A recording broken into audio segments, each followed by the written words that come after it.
Welcome back to more Sonic Lost World. Last time we defeated Eggman at Lava Mountain, so this time we're starting with Hidden World Zone 1.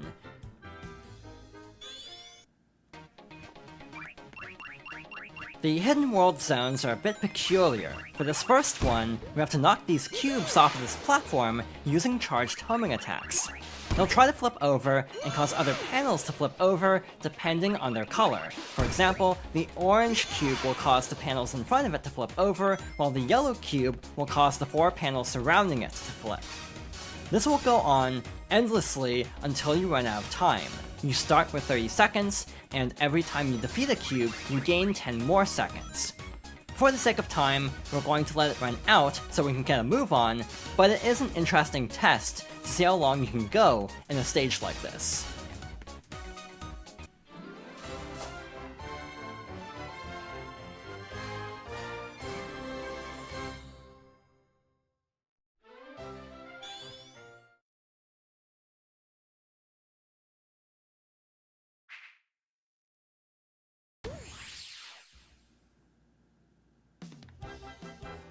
Next up is Zone 2.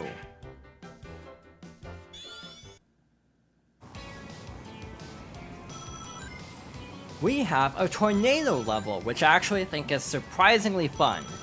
Once again, we start with about 30 seconds, and in a lot of cases we have to prioritize whether we want to collect time power-ups or speed boosts, so it is a very interesting challenge. We also have a remix of Believe in Myself from Sonic Adventure 2, which is actually my preferred version. I don't know if that's a hot take or not, to be honest. I know for It Doesn't Matter, a lot of fans are split over whether the Adventure or Adventure 2 version is better, but for Believe in Myself, it feels like no one really talks about the song in general.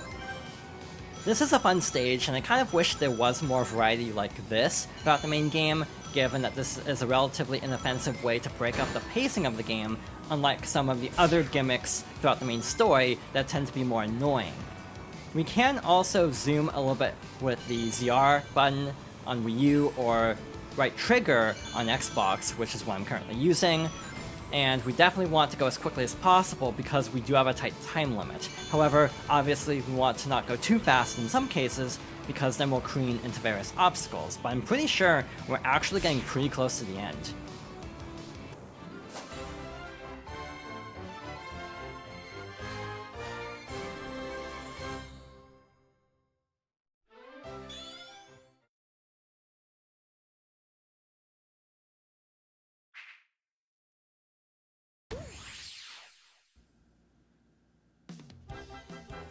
Up next is Zone 3.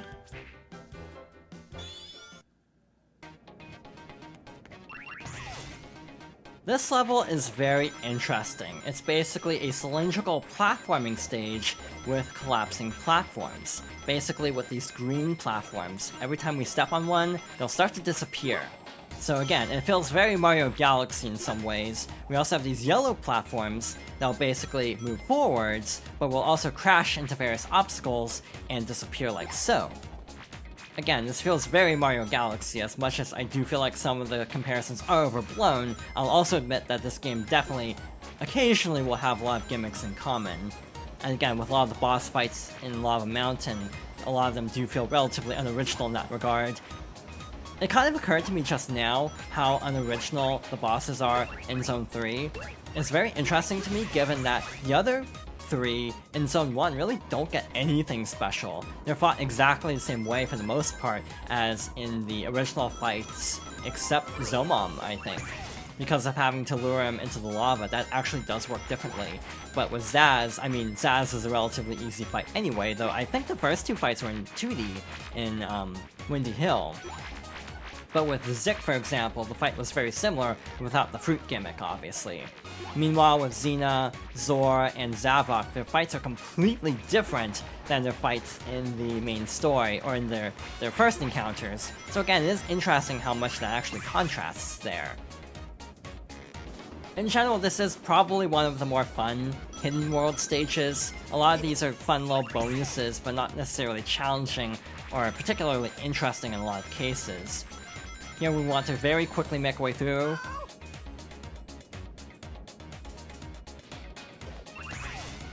I say as I immediately lose track of a spiked ball and run into it and fall to my death. So again, in general, these can be a little bit tricky for visibility, I think. I think that's actually a recurring problem with Sonic in general, and is that oftentimes it's very easy to lose track of things in the environment, and it's kind of easy to get blindsided by things as a result. We had a 5 earlier. I don't know where the other numbers are, and I really don't feel strongly about going on my way to learn, because I'll probably lose more lives than I'll gain from completing that, so I'd rather just move on. We have plenty of rings here, so if you want lives, this wouldn't be a bad way to get any. Again, post-patch on Wii U, and in the PC version by default. We also are getting quite a few animals. We might have been fine without having to actually go back to an earlier stage to get more. But again, I just wanted to be on the safe side because the final Hidden World stage takes so many to get.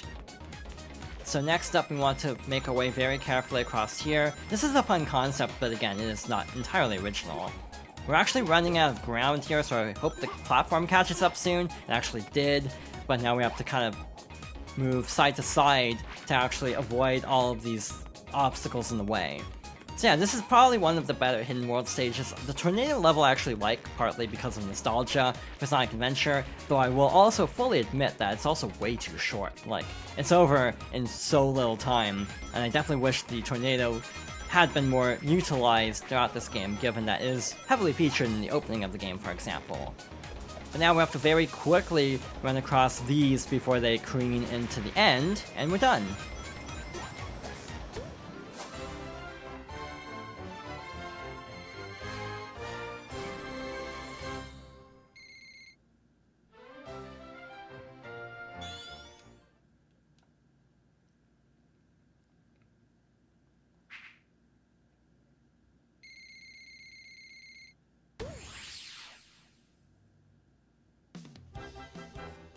So all that's left is Zone 4.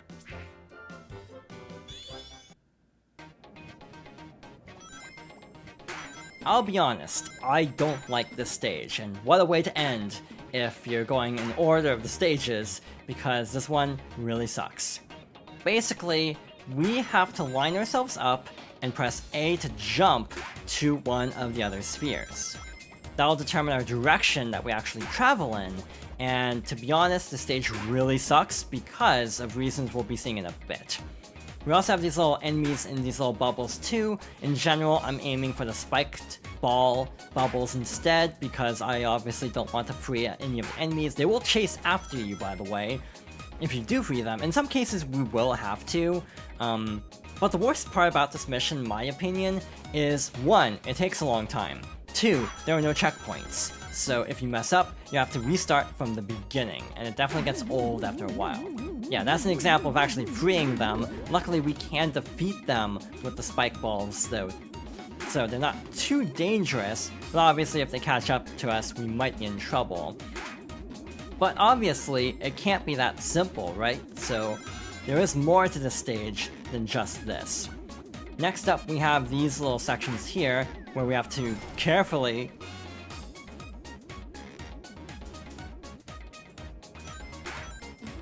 I am at a loss for words. I don't know what happened there.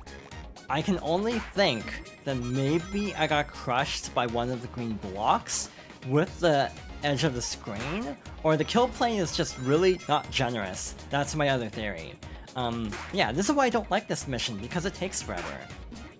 Basically, every time you fail, you have to go back to the start and go through all of the slow auto-scroller all over again. I definitely think my best advice under the circumstances would be to be patient. Basically, wait for the screen to scroll a lot of the way first before you even attempt to make a jump, because again, I think what happened is I just barely clipped a kill plane, even though it should have been in bounds based on what it looked like on screen.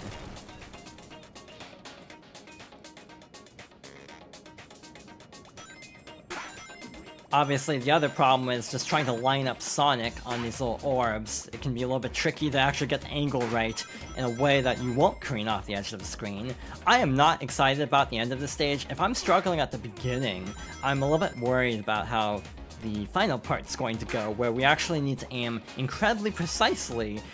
And again, my aim has been very off today, so I guess we'll have to wait and see how that goes. Again, deliberately waiting to dodge all of the ones with the enemies to avoid freeing as many as possible.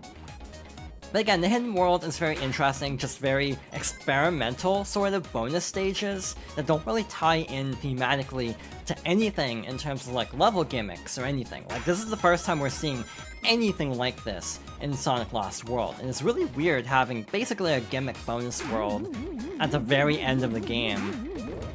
We got all of them that time, so that was lucky. I'm actually going to deliberately kick that one upwards like that to land on the center. By the way, they take a long time to despawn. If you actually kick them vertically like that, they will bounce quite a bit. So my best advice would be to intentionally try to kick them diagonally away from you so you won't have to worry as much about them coming back to haunt you, essentially, later on. So next up, we have to line this up very carefully and then time it properly.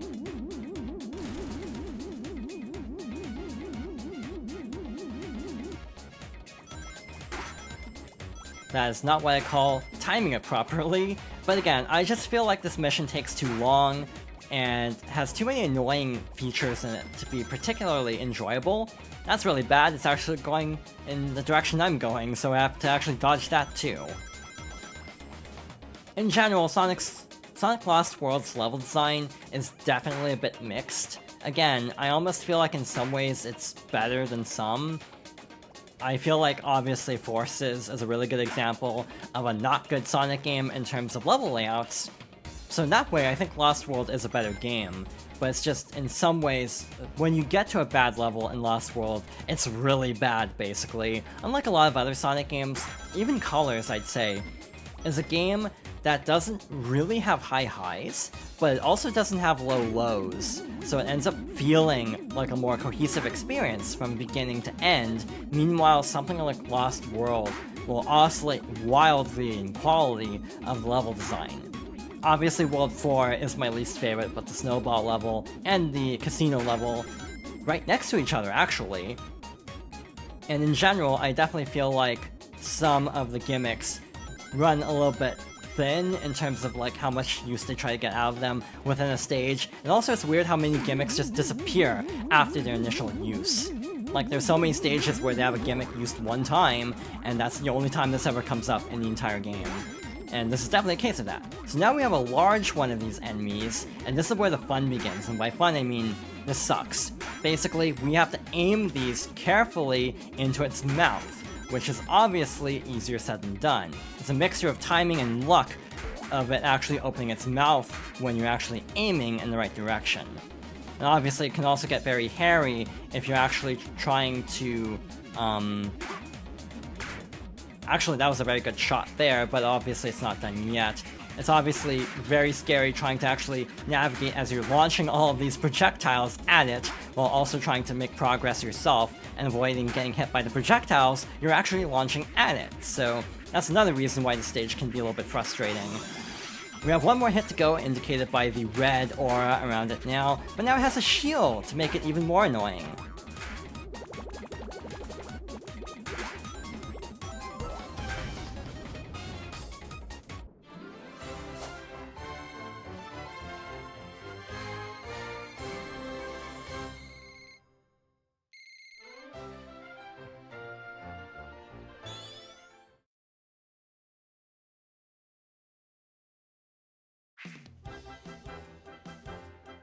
That was incredibly lucky, if I'm being honest, getting a shot right away. Sometimes I'm on that final section for whole minutes because of how badly it goes, just the timing of everything and trying to aim everything properly without dying yourself. So in general, yeah, I'm not a fan of that, and it's a really anticlimactic way to end off the Hidden World.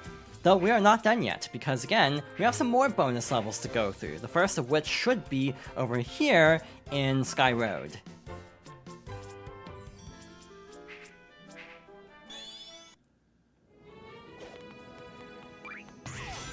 I say first when it's actually the second bonus world, though it's the one we're actually seeing first because it's all along the way to where we're going. This level is weird to me. I am very torn on it because it feels like it's designed for life grinding. They give you so many rings, there's plenty of lives everywhere, but it's a really terrible bonus stage because it's so easy to lose rings here and lose lives here. It feels like a very counterintuitive bonus stage because it's so punishing. Basically, we have to make our way along here as the path is disappearing. So obviously, there's a lot of room for error here, and in general, it's very easy to lose more lives than you actually gain, and thus defeating the purpose of a bonus level like this. It'd be like in a Sonic 3 style bonus level, where in the little casino minigame, for example, if you could actually lose lives, though you can lose rings in that case, which makes sense because gambling. But yeah, it'd be like if it was so easy to lose lives in a stage designed to help you get more lives. It just feels like, what's the point of that? It just feels completely, yeah, counterintuitive is the best way to put it. I also haven't really talked about the soundtrack in this game. I feel like that's not really a good sign that I haven't really said anything. It's not memorable in a bad way, obviously, but it's not really memorable in a good way either. It's just kind of there, so I haven't really felt like saying a whole lot about it. In general, I definitely feel like this is not one of the best Sonic soundtracks. It's just kind of mid, which is almost like worse than memorably bad like a few Sonic soundtracks. Like, obviously Chronicles is the obvious example there of a really notoriously bad Sonic soundtrack, but it's almost so terrible that I actually find it more interesting than Lost World, where the most interesting song to me is Windy Hill, and that's like the first area, so that's not really great when you're already hearing the best songs, like, for the main theme, and also for Windy Hill, which are very early on. But again, it's not a horrible soundtrack.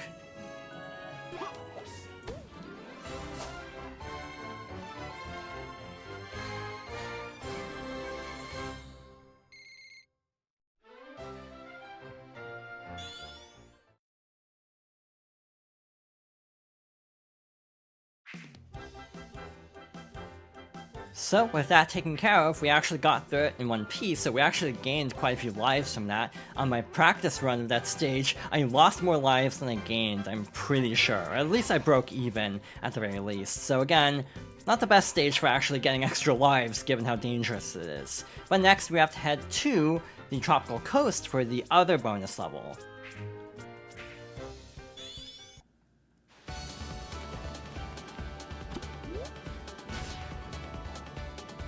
This is kind of weird to me because it's basically a predecessor to the Sky Road Zone 3 gimmick of being able to like fly through the air and having to like hit enemies by curling up in a ball, and also using this to descend. So yeah, it's basically that, but again, similarly, it feels like this is designed to help you get rings and by extension lives. We have quite a few lives to potentially get here, and compared to the previous stage we went through, there's a lot less like room for losing lives, so I almost think this would be a better stage if you are running low. But again, it's kind of weird having these little bonus stages with tons of rings, given that they didn't really do anything for you in the original version on Wii U. I almost clipped that spike ball, that would have been bad. Again, we don't have to hit the checkpoints directly, which is nice, we only have to basically go near them. I flew right into that, unfortunately. But yeah, this is just a nice little chill bonus stage of sorts to help you restock on lives. There's not much to write home about, but again, it's just kind of weird that this gimmick only shows up in like a bonus level. Okay, so we can't hurt those, that is very good to know. So now we kind of need to thread the needle here, I guess. I'm also having to like tap A and kind of hold and release to try to gain enough altitude, which is a little bit scary actually. And we also have the boss from the Sky Road Zone 2 stage as well, which is also a little bit odd. Though in this case, we don't have to fight it, we simply have to like sneak under it like this. I almost clipped it anyway, which would have been very sad at the very end of the stage to mess it up like that. But that should be the end.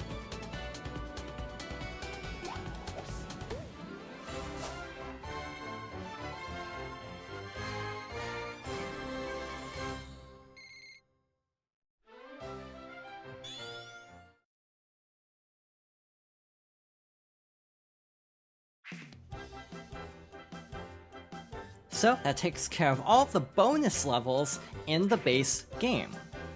But we are still not done yet. We have to go all the way back to Windy Hill, because we have even more stages to go through. So, in the original launch version of Wii U, there was actually DLC. One DLC stage is included in this version by default, but the others can be added in through modding. So, The Nightmare Zone is one of the stages. It was from, I think, a pre-order bonus for like the Deadly 6 edition, as it was called, or maybe just included with that edition period. But this is included by default. But obviously, with the other DLC stages, these were not included in the PC version without modding because of copyright. But we will be going through all 3 stages and also talking about some miscellaneous topics on Sonic Lost World next time. So thank you for watching, and I hope you'll join me next time for more Sonic Lost World.